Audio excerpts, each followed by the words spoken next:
એક જણો હાવ નવરો કાંઈ કામ કરે નહીં, ગામમાં આટા મારી રાખે અને કોકને ને કોકની હારે બાંધે રાખે. એટલે એક દિવસ એને વિચાર આવ્યો કે હાલો કે વાણિયાની દુકાને જાવી કે બેહવા. તો કે કાંઈ આનાકાની કરે નહીં કે તો બાંધવું કે અને મારું બે ત્રણ એમ. એટલે વાણિયા છે ને ડાયું વર્ણામ, એ વિચારીને જીવે. આપણે જીવીને વિચારીએ, એ વિચારીને જીવે. એટલે સાધુબાગ એની હારે કાંઈ લપ ન થાય બને ત્યાં સુધી. એ લપ કરે જ નહીં કોઈની સાથે પહેલાં તો. એટલે આને વિચાર આવ્યો કે હાલો જાય આ તો ન્યા પોઈગો. અને આમે જો તમને વાણિયા એવું ડાયું વરણ ને વાત પૂછોમાં એમ.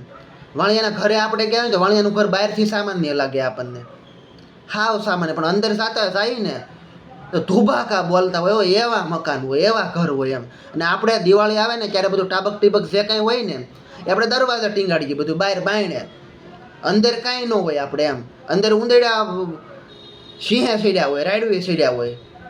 હા, એ ધબધબાટી બોલાવતો કે હવે આ દરવાજો ખોલે તો સારું કે અમે બહાર નીકળીએ. અહીંયા ઉંદેડા અંદર મૂંઝાણા હોય કે આ દરવાજો ખોલે તો હોય કે અમે બહાર નીકળીએ, અમારી હાથ પેઢીમાં કે આની ઘેરે ક્યારેય નહીં આવીએ એમ.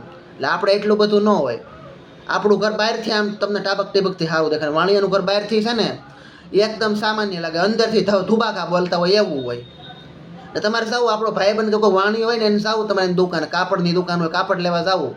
કાપડ લેવું છે એમ કહીને તો ટાંકા લઈને ફરડ મંડે ફાડવા.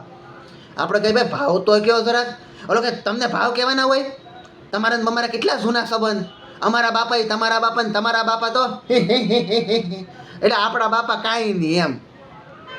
હા આપણા બાપા કાંઈ નહીં, જે છે એના બાપા એમ. હા હા, આવું કરે.